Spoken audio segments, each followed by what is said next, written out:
더불어민주당 이재명 대선 후보의 지지율 정체가 계속되고 있습니다. 민주당에서는 대선 민심의 분수령인 설 연휴를 앞두고 인적 쇄신안 등 특단의 대책을 내놓고 있지만 아직 반응은 기대에 미치지 못하고 있는 상황인데요. 뉴스 1번지 현장, 오늘은 민주당 선대위 공보단장을 맡고 있는 박광온 의원과 함께하겠습니다.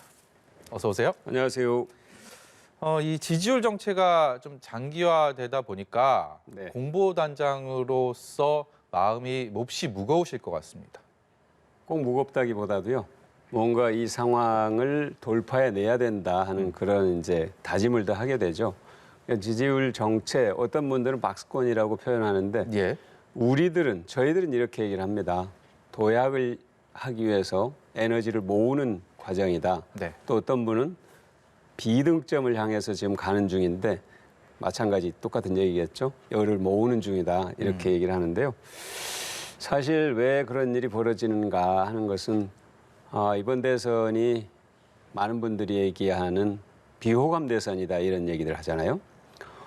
저는 이 비호감 대선이 뭐 여러 가지 이유가 있겠습니다만 사실은 선거, 이 대선은 미래투표여야 되거든요. 미래선거. 그러니까 대한민국이 어떤 방향으로 가야 G5 세계 선도국가 될 것인가, 그리고 어떻게 해야 국민들이 더 행복할 것인가, 이것에 대해서 논의를 집중하는 것이 가장 바람직한 것입니다. 그건 국민의 입장에서도 국민들이 그런 선거를 바라는 거죠. 그런데 지금 선거는 어떻게 하면은 상대의 약점을 들출 것인가 하는 쪽에 많이 치중돼 있습니다. 왜 이렇게 됐을까 하고 보니까 물론 후보들이 갖고 있는 어떤 리스크, 위험 요인들이 있죠. 그런데 단순히 그것만으로는 설명하기 어려운 부분인데 답이 여기에 있습니다. 오늘 여론조사도 보면은 이재명 후보를 지지하는 이유, 그러면은 자질과 능력이 45%고요. 정책과 공약이 20% 정도 됩니다. 합치면 그러니까 자질, 능력, 정책, 공약, 굉장히 이거는 미래에 필요한 것들이잖아요. 이런 것들이 65%니까 10명 중에 7명 정도는 이재명 후보의 미래를 보고 지지를 하는데 윤석열 후보를 왜 지지하십니까? 그럼 72%가 정권 교체예요. 그 정권 교체는 이 지금 대통령과 이 정권이 못하니까 바꿔야겠다 하는 거잖아요. 미래보다는 과거의 어떤 일이 앞으로 나오는 거죠. 그러다 보니까 이 정권 교체에 대한 국민들의 이 심리를 계속 자극하기 위해서 이재명 후보에 대한 혐오라든지 이런 걸 조장하는 상대 후보 진영에서 이런 것들이 반복되다 보니까 우리도 마찬가지로 거기에 대응하지 않을 수 없다 보니까 이게 장기화되면서 비호감 대선이 거의 이렇게 고착화된 측면이 있는데요. 사실은 저는 이제 이번 설이 굉장히 중요하다고 다들 얘기를 합니다. 그리고 설이 지나면 이제 이른바 입춘이 되는데 그때 되면 저는 분위기가 어느 정도 바뀔 거라고 봐요. 왜 그러냐면 그때는 이제 선거가 한 달이 앞으로 다가오는 시점이거든요. 그럼 그때는 국민들께서 정말로 아주 이제 냉철하게 진지하게 고민을 하게 됩니다. 이제 선거가 다가오는데 어디에다 정말 투표를 해야 될까? 이때는 누가 정말로 일을 잘할 것인가? 누가 능력과 자질을 갖고 있는가? 누가 대통령을 제대로 할 사람인가? 이 부분에 대해서 고민을 하게 될 것이고 선택의 기준으로 삼아 나가기 시작할 것이다. 이게 저는 설 무렵이 될 거라고 보는 거죠.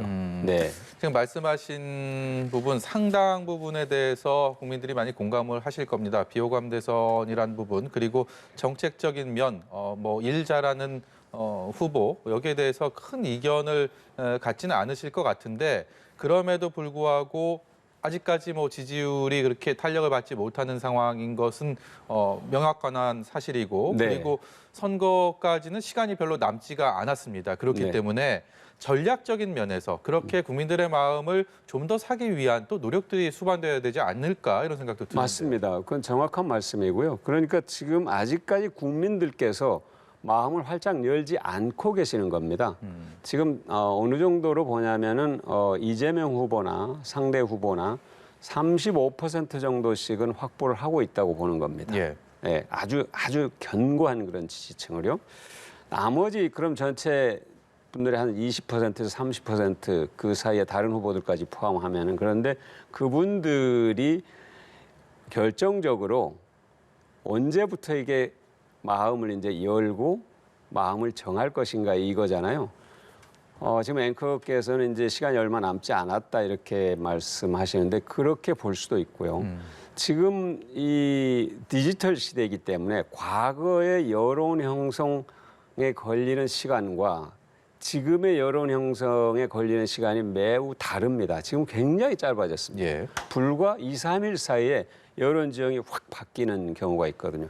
지금 아시는 것처럼 연초와 지금 보면은 굉장히 많이 변해 있잖아요. 네. 네, 몇 가지 이유들이 있을 텐데 그만큼 저는 유동성을 아직도 안고 있고 저희들이 어떻게 노력하느냐에 따라서 얼마든지 그 유동성을 우리에게 또 국민들이 봤을 때 역시 일 잘하는 이재명이다. 역시 대통령을 잘하겠다 하는 그런 판단을 하실 수 있는 시간은 어느 정도 있다 이렇게 보는 거죠. 네. 예. 이재명 후보도 그렇고 송영길 대표도 그렇고 이재명 후보의 선거를 돕는 분들도 그렇고 여러 가지 자구책들, 쇄신안들, 혁신안들 계속해서 내놓고 있는데 그중에서 송영길 대표가 불출마 선언을 하면서 86그룹 용퇴론에 대한 것들이 불이 지펴졌습니다. 다시. 네. 그런데 그 이후에 별로 탄력을 받지 못하는 상황에다가 이것이 당내에서 또 다른 갈등의 요인이 되는 것 아니냐라는 우려감도 생기고 있는 상황입니다. 이 네. 부분은 어떻게 생각하십니까? 사실 이 문제를 맨 처음 제기한 분은 김종민 의원입니다. 김종민 의원이 정치 교체를 제안했죠. 그랬죠. 그러면서 이른바 30년 전에 정치권에 들어온 86 세력이 86그룹이 정치를 제대로 했느냐에 대한 자성을 합니다. 그게 무슨 얘기냐면 그분들은 사실 저는 한국의 정치 민주화 또 민주주의의 제도화 정착시키는데 큰 기여를 했죠. 예. 우리 당의 입장에서 보면 또 민주주의를 열망한 국민들의 입장에서 보면은 정권 교체라든지 아까 말씀드린 것처럼 민주적 제도를 도입하는데 굉장히 많은 기여를 한 건 사실입니다. 그런데 김종민 의원의 자성의 핵심은 이겁니다. 우리가 정치를 좀 더 잘했더라면 지금 우리가 겪고 있는 이 양극화 문제, 사회적 갈등의 문제, 젠더 갈등의 문제 이런 문제들을 더 일찍 해소했어야 되는 것 아니냐. 그런데 정권 교체를 몇 번 했고 또 우리가 이 국정 운영을 했지만 그런 부분은 오히려 더 악화된 부분이 있지 않느냐. 이에 대해서 어떻게 설명할 것이냐. 이런 얘기거든요. 그래서 사실은 제대로 하든지 아니면 자리를 물려주든지 이 얘기하는데 이제 그 가운데서 86그룹의 용퇴 얘기가 이제 뽑혀져 나온 거죠. 그래서 이제 송영길 대표의 얘기도 어떤 인적 쇄신에 더해서 제도를 개혁하는 쪽에 많이 맞춰놨습니다. 그것이 한국의 정치를 바꾸는 것. 이게 굉장히 중요한 일인데 조금만 설명을 드리면 이재명 후보도 정치 교체라는 말을 썼어요.